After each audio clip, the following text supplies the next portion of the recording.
Mi nombre es Lucas Casanova, y esto es Budismo en Zapatillas. Este es un nuevo episodio de la serie Repara tus cicatrices, y estamos aquí con Maxi Macubri para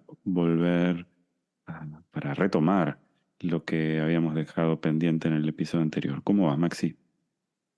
Bien, muy bien. ¿Vos cómo estás?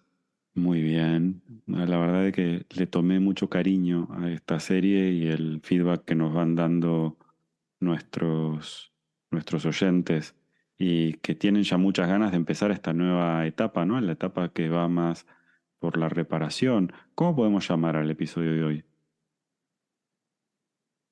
¿Qué debe haber mínimamente en una psicoterapia que trabaje el abuso emocional? Bien. Creo que esto también va a ayudar mucho a nuestros oyentes a comprender, a poner palabras, a poder evaluar quienes están más preparados, quienes tienen más herramientas para poder trabajar con esto.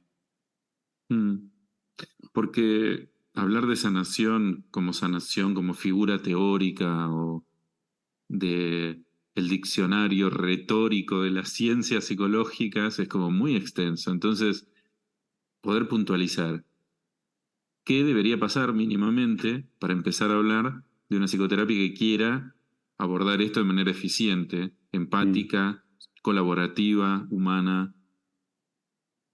Personas que atravesaron el abuso psicológico y el abuso emocional eh, deben encontrarse con terapeutas que, para empezar, y ya largando a la pista, mm.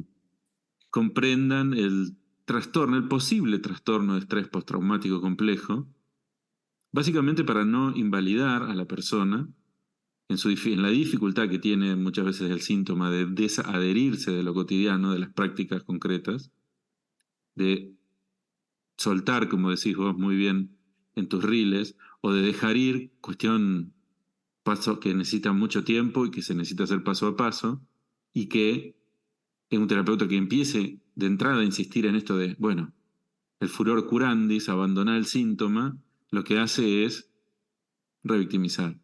A ver, Y ujú, alto, alto, alto, porque ahí hay un montón de palabras que quiero desempacar, como diría Brené Brown. ujú, Primero, cuando hablas de trastorno de estrés postraumático complejo, estamos hablando, para recordarles a los oyentes lo que habíamos hablado originalmente, el estrés postraumático simple es un estrés que surge luego de un evento que se conecta con la sensación de no resolución, o con sensaciones físicas, síntomas y demás, de no resolución de un evento original. Por ejemplo, no sé, un accidente de auto, una pérdida importante, es un solo evento. El estrés postraumático complejo, que suele ser la variante más frecuente en el abuso emocional, tiene que ver con la multiplicidad de pequeñas invalidaciones, de pequeñas cuestiones, algunas más grandes, que se vienen sumando a lo largo del tiempo. Desde el punto de vista de la psicología clásica, se reconoce al estrés postraumático, punto, y en la práctica de la psicoterapia basada en trauma y el foco más neuropsicológico, se reconoce que hay algo que es diferente, que es el estrés postraumático complejo, que aún no está reconocido como tal por el DSM, que es el Diccionario de Síntomas y Trastornos que utiliza la Asociación Norteamericana americana. de Psiquiatría. Pero esto no significa que la comunidad terapéutica no reconozca que hay una particularidad en el estrés postraumático que tiene que ver con las conductas que se desarrollan en periodos de tiempo mucho más largos, y que a su vez son muy limitantes porque son invalidaciones muy pequeñas que se van apilando sobre sí. Entonces, hasta ahora, el modelo tradicional de la psicología reconocía el balde de caca y no las pequeñas bolitas que iba haciendo el conejo a lo largo del camino, que a la larga también llegan al mismo vale. No, esto Mm, dicho en un lenguaje llano para comprender que el estrés postraumático complejo no puede ser dejado de lado porque es exactamente la misma cantidad de problemas. Lo que ocurre es que en vez de venir de una sola fuente, viene de una multiplicidad de pequeñas, por ende está apilado, tiene una particularidad especial y eso hace que si nosotros no podemos reconocerlo como tal, no podemos ayudar o trabajar con quien tenemos delante. Por eso, esta primera definición que has hecho, de que el terapeuta debe saber sobre el trastorno de estrés postraumático complejo, es muy importante. Y por otra parte, nosotros escuchamos hasta el cansancio, especialmente en algunos países de Latinoamérica, el famoso soltá, ¿no? Como deja, ya está, ya pasó. Si eso fuese posible, lo que yo suelo responder es, mira, no me había dado cuenta, ahora que me decís que tenía que soltar, claro, pero claro, me acabo de... Pero, gracias, muchas gracias por haberme lo aconsejado, porque si no me hubieses dicho que tenía que soltarlo, criaturita de Dios, no me hubiese dado cuenta. Lo que hace en general estos discursos que Maxi llamó furor curandis, que ese es el furor por sanar a la gente y mm, decir, ¿sabes qué? Ya está, ya pasó. Esta cosa muy de iglesia de este siglo, donde le ponen la mano en la frente y le dice, estás curado, ya está. Eso que además muchos modelos terapéuticos alternativos proponen, que mira, caminás por encima de estos papelitos y decís estas palabras y le hablas al espejo y demás y ya está, con esto ya está listo. Eso no reconoce las dificultades que nosotros tenemos en nuestra psiquis, que tiene diseñados una serie de mecanismos de autopreservación, que es lo que en definitiva es el trastorno del estrés postraumático. Esta explicación larga es porque no tengo, quiero ayudar a que las personas que están del otro lado tengan el vocabulario necesario para poder hablar con sus terapeutas y explicarles qué es lo que necesitan y si no les sirve lo que están recibiendo, ¿por qué no les sirve? ujú. Bien, Porque lo que estás queriendo evitar es que alguien se revictimice al concurrir a terapia. Porque si encima que va exactamente. a terapia sintiéndose para el traste, la persona le dice que tiene que soltar y él no puede, o la persona le dice que tiene que perdonar y él no puede, el terapeuta, o que tiene que aprender a ver a sus figuras de apego como humanos y no como ¿quién sos vos para tener que juzgar a alguien? Bueno, las diferentes corrientes que van desde la tan descabellada posición de el 50 y 50 hasta, bueno, si no lo soltás es porque todavía algo enganchado estás, ¿no? Bueno, Ay, eso es maravilloso. Yo pensaba recién en esto de no poder soltar las figuras de apego y que en terapia se llama mamá es humana, ¿no? Te dicen, mira, mm, mamá es humana, mamá no es perfecta. No, una cosa es que mamá no sea perfecta y otra cosa es que haya sido abusiva. Esas son ujú, dos cosas diferentes. Los padres cometen ujú, errores, los padres son humanos y van a cometer errores seguro porque no hay forma de hacerlo perfecto. La perfección desde el punto de vista del budismo no existe. Siempre mm, hay algo que es de más beneficio para un ser, a veces más beneficio para el otro. Esto que decís de la revictimización, de volver a relatar el hecho, también me parece que es muy mm, importante. En la terapia centrada en trauma o informada en trauma, hablamos mucho más de aquello que se siente y cómo se siente y dónde se siente, que de el relato de aquello que sucedió. ujú, Eso muchas veces ayuda a alejar de la mente imágenes que son altamente invasivas y que por su reaparición, cuando las volvemos a contar, las fijamos.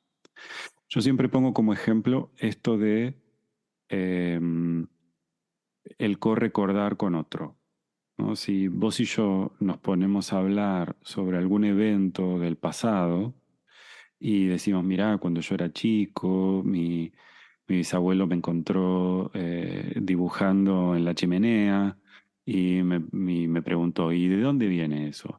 ¿Y quién hizo esto? Y yo le contesté, el lápiz. Y Mm. pero ¿quién tiene el lápiz en la mano? Y yo escondí la mano y dije, yo no sé. Esa historia, que pertenece a cuando yo tenía 3 años de edad, la recuerdo porque mi tía, Adriana, constantemente me ayudó a correcordarla. Y ese Vamos a es un mandarle un ejemplo. saludo a Adriana, que Vamos nos a está mandarle un escuchando. saludo que nos está escuchando. Y lo que sucede cuando vamos a terapia y correcordamos con el terapeuta, muchas veces correcordamos algo terrible que el terapeuta no puede contrastar, no puede ayudar a disminuir en la intensidad emocional, no puede interferir en ese recuerdo, pero sí está facilitando un espacio donde nosotros estamos fijando en nuestra mente que las cosas son como las recordamos. Eso no está mal. Lo que ocurre es que para nuestra mente, cuando estamos en el loop del estrés postraumático simple o complejo, cuando nosotros recordamos y contamos un hecho, lo revivimos en el cuerpo. Mm. Entonces eso se llama retraumatización porque a la larga lo que terminamos haciendo es revivir el hecho cada vez que lo contamos. Nos transpiran las manos, visión de túnel, Mm. taquicardia, nudo en el estómago, lloramos. No es un recuerdo, sino que es un revivir. Entonces, cualquier terapia que lleve a revivir y que cree o crea la necesidad de revivir el hecho como una forma de atravesarlo, de sensibilizarte, puede funcionar en algunos casos, pero en la gran mayoría no. Porque lo que se confunde es retraumatizar con resignificar.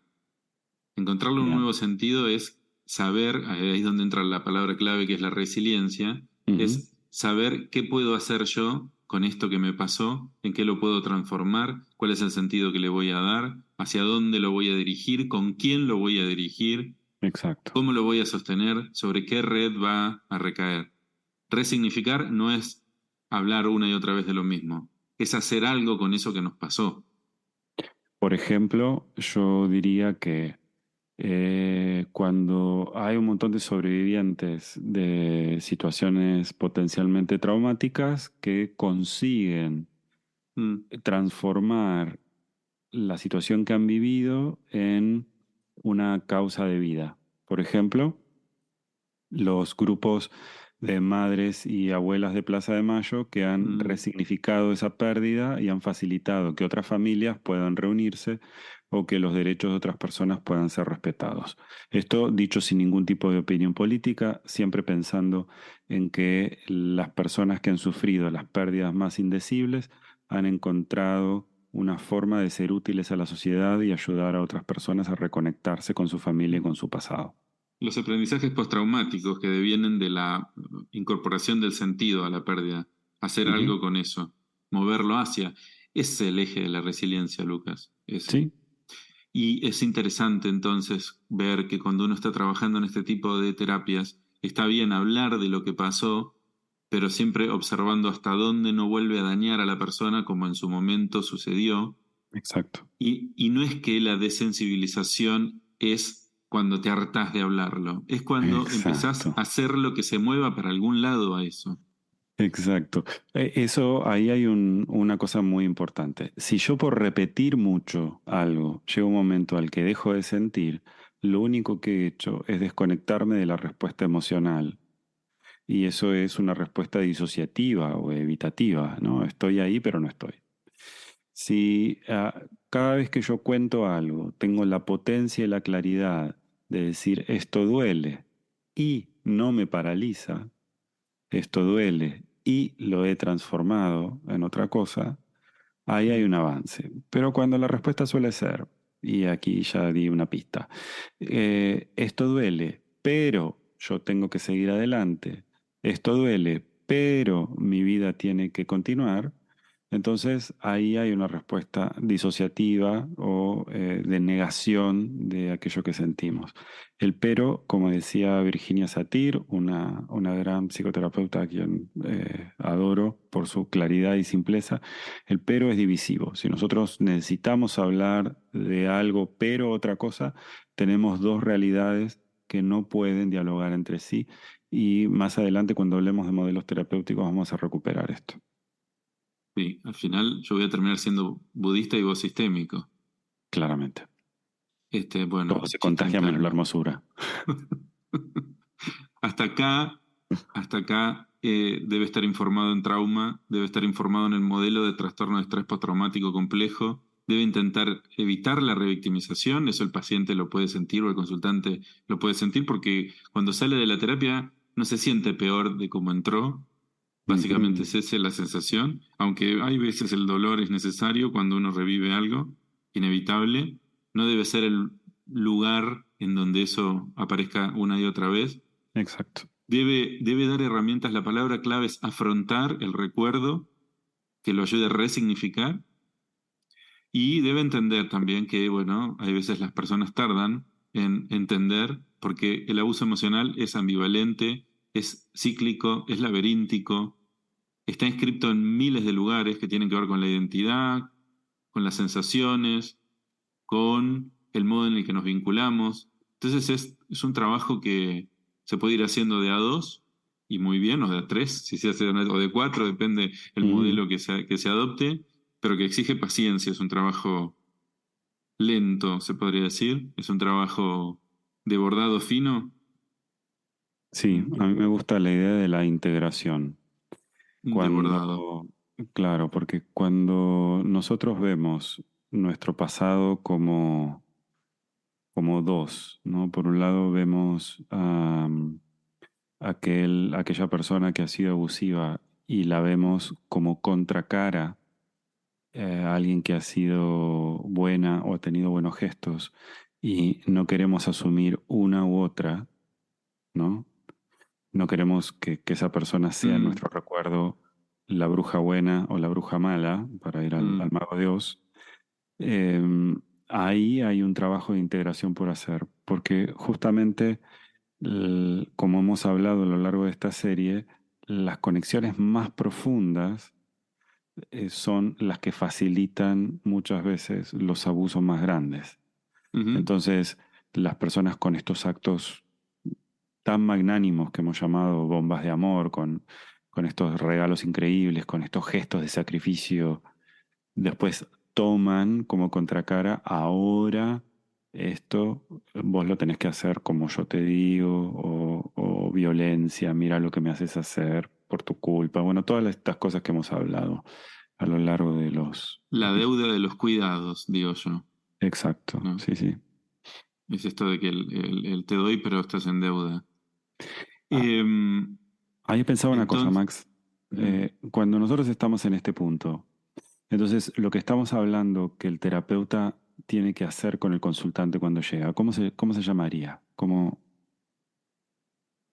¿una porque hay terapia como, bien hecha?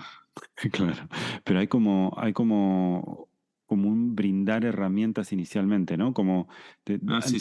darle un vocabulario. Nosotros lo mencionamos en la definición de la serie, ¿no? Es Mm, psicoeducación, educar brindando herramientas que impactan sobre la psiquis como una forma de trasladar herramientas del terapeuta al consultante. ujú, Y muchas veces yo lo hago muchísimo eso y la gente que me sigue en Instagram y que es alumna mía le puede dar fe, yo me la paso recomendando libros, mm. ¿no? Para que cada uno haga su propio camino y su propia historia. Hay que recomendar libros, yo digo que es como una mesa de dulces, ¿no? Es una metáfora que no hemos compartido. Uno tiene que decir, bueno, mirá todo lo que hay, vos andás fijándote de esto que hay, qué es lo que más te resuena, Claro. ¿no? Eh, Se conoce como biblioterapia esto. Es esto de, bueno, yo te puedo dar la psicoeducación, te ayuda a digerir si querés, lo pensamos juntos, Ujú. pero porque hay veces el peligro es prestarle un sentido, hay que ser cuidadoso en esto. A ver, no hay que darle un sentido, por lo mismo que hablábamos de modular de más el recuerdo al consultante de lo que él trae, es decir, no hay que decirle, bueno, tipo de diagnóstico obtuso y vertical, esto es un abuso emocional, pero sino ir pudiendo, ir mostrándole las diferentes opciones hasta poder construir de a dos, o según la modalidad de terapia que sea de a tres o de a grupo, el diagnóstico. A mí me gusta que sea un diagnóstico colaborativo. un diagnóstico co-construido. Hay veces la persona dice, no, no me cierra, bueno, hay algunos elementos que sí, hay otros elementos que no, pero lo podés leer de acá, o podés, fíjate cómo te pega o cómo te resuena, no me gusta mucho esa palabra, pero bueno, de alguna forma es este concepto o este otro. A mí me parece que se trata de esto. Igualmente las personas, cuando empiezan a ver, a mí me gustan mucho recomendar podcasts o videos o inclusive poemas o canciones, películas, ¿no? Que hacen a la convergencia de la psicoeducación, y ahí las personas empiezan a como a ver o a poder definir. Y este es Exacto. un punto central, porque tienen desde dónde hacer pie después, ¿no? Sí, además es un terreno más nivelado.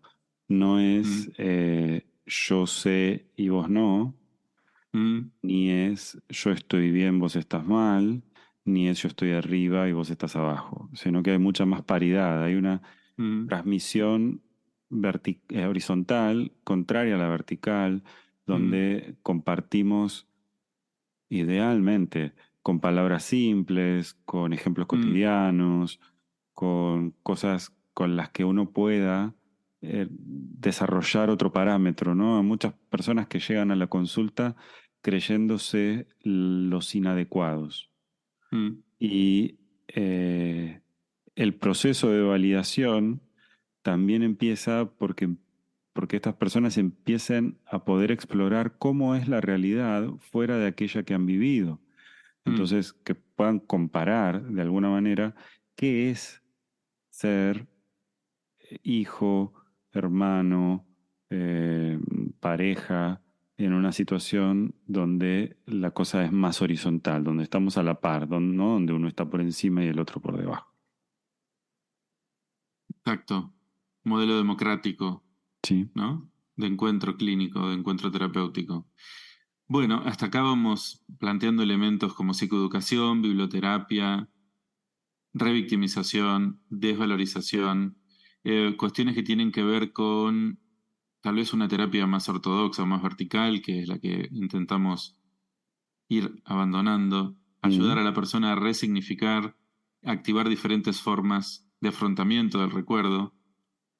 También creo que tiene que ver con poder interceptar algunos elementos centrales que son la necesidad de aprobación que queda en las personas que sufrieron el abuso emocional, la sensación de no valer, ujú. la activación o el freeze que supone ciertos recuerdos. Bueno, hay elementos que son centrales que tal vez los podemos ir viendo más adelante porque no sé hasta dónde. Acá el que maestra, perdón, se me cruzó el inglés, el que maneja el tiempo es Casanova. Así que si vamos. Aquí.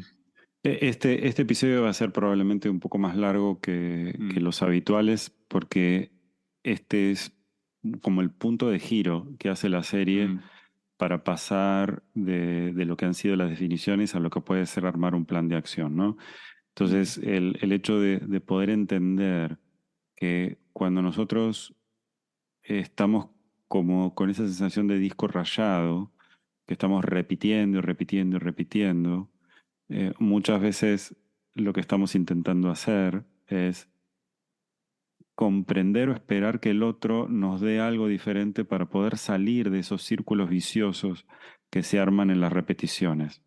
mm, Entonces, ahí, por ejemplo, un terapeuta bien entrenado puede entender que cuando un consultante está en este foco es casi como si fuese una adicción, ¿no? Hay mm, muchas veces una dependencia frente a la persona a la que no pudimos convencer, la que no nos pudo amar, la que no nos pudo respetar, la que no nos pudo tratar bien.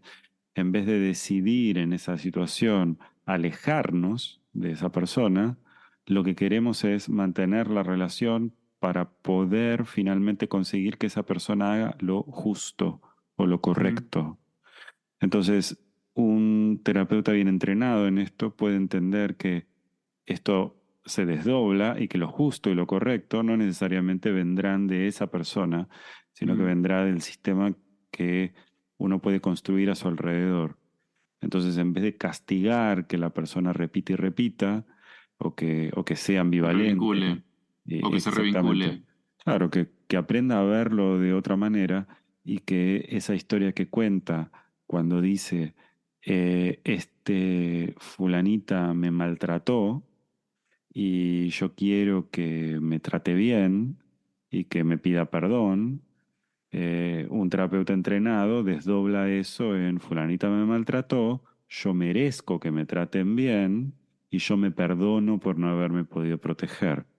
Ujú, Entonces, cuando un terapeuta bien entrenado ayuda a la persona a comprender que lo que tiene delante es una madeja y que ujú, esa madeja debe resolverse y debe abrirse y que todos los elementos que están ahí son válidos, ¿no? Es verdad que fulanita me maltrató, es verdad que debería eso repararse de alguna manera y es verdad también que debería poder liberarse del resentimiento.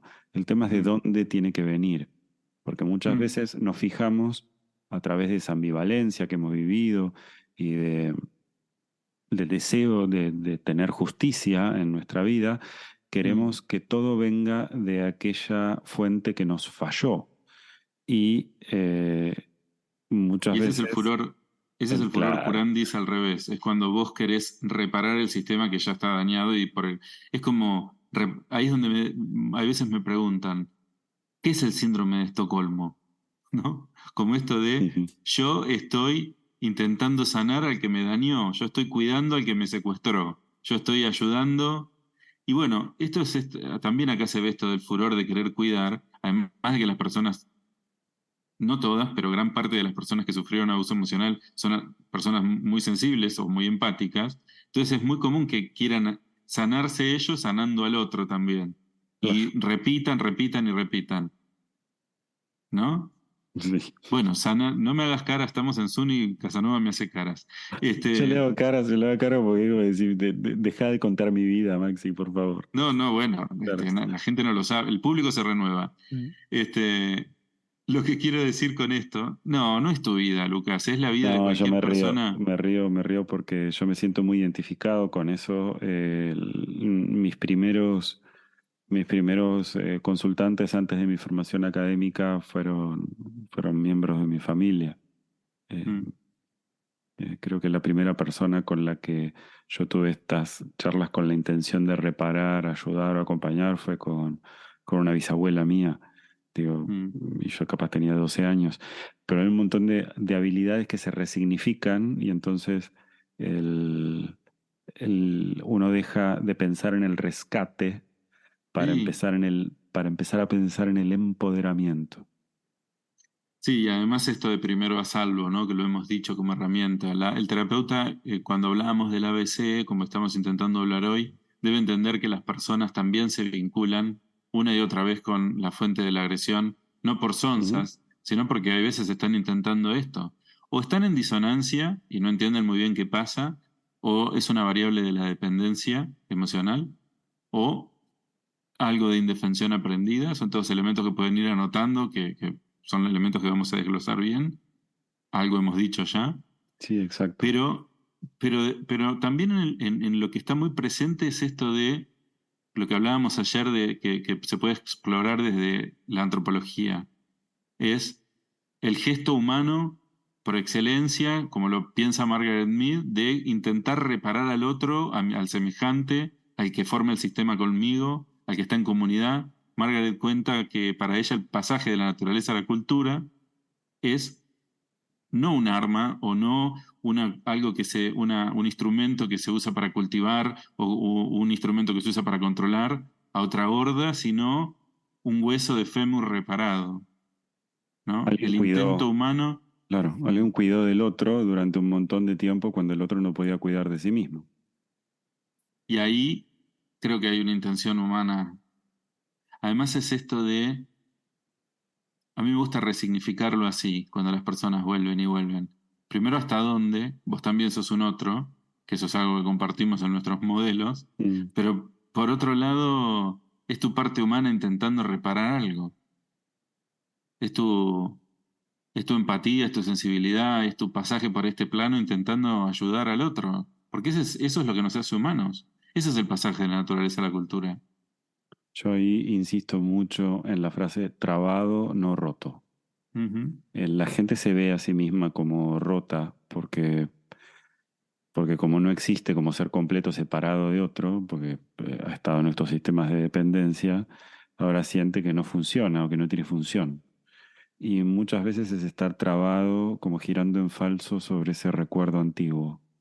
Cuando ujú, hablas de disonancia cognitiva, para decirlo cortito y sencillo, es como tener un estímulo y que la respuesta venga de otro lado, o sea, diferente, mm, donde alguien dice, está lloviendo, entonces todos nos vamos a morir.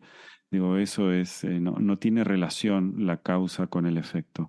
La indefensión aprendida es, estamos lloviendo y entonces tengo que salir a mojarme. No existe la posibilidad de que utilices un paraguas. Y el furor curandi dice, se está lloviendo y entonces no va a pasar nada. Yo voy a salir y me voy a empapar y voy a estar perfecto y no me voy a enfermar. Y mm, vas a estar bien porque lo único que importa es que tengas pensamientos positivos. mm. Todo ese tipo este es como una sobresimplificación y un resumen muy cortito de lo que contabas recién para entender cómo asombrosamente, esto forma parte de tantos modelos terapéuticos que estamos viendo por todos lados, ¿no? Como que hay Mm. mucho de esto dando vueltas y esto puede ser muy beneficioso para darle como una palmadita, ¿viste? Como un golpe a alguien como para avivar y decir, a ver, avívate, soltá, o déjalo ir, o ¿sabes qué? En vez de hacer esto, haz lo otro. Para algunas cuestiones que son más lógicas, esto puede funcionar, pero el trauma va por otro lado, porque tiene que ver con un mecanismo que tu cerebro, tu mente ha diseñado para protegerte de las cosas que no pudiste resolver. Y por eso es que yo muchas veces en vez de hablar de trastorno de estrés postraumático, yo hablo de respuesta de estrés postraumático. El problema es que nada, se quedó trabada. No, uno no puede sacársela. Es Eh, cierto, lo que es estoy así. pensando... Sí, te escucho, te escucho, te escucho. No, no, es que es así y por esto es esto de la repetición, el estado de alerta, la sensación de no valer, queda ahí porque uno extrae los elementos de la experiencia traumática como parte de su propia identidad. Ujú, Lo toma como un rasgo de carácter. Por eso es tan importante resignificar, activar las memorias narrativas y reposicionarlas. No solamente es muy importante la respuesta somática, cómo mi cuerpo reacciona al recuerdo, pero es muy importante ver qué letras le pongo a eso, mm, porque lo que aprendo a hacer en ese vínculo traumático, si no lo resignifico, está ahí como vuelve, viste como la canción que volvemos a silbar. sí, sí, sí, sí. Es el llamado de alerta de tu propia mente para asegurarte que no vuelvas a exponerte a algo que no sabes resolver. Es Mm. es un mecanismo fascinante. A mí, eh, verlo de esa manera me ha hecho querer hasta mi propia respuesta postraumática y agradecerle que me haya cuidado. A veces más tiempo que el necesario, sí, claro, más tiempo que el necesario seguro, pero también que me haya enseñado a ponerme a salvo.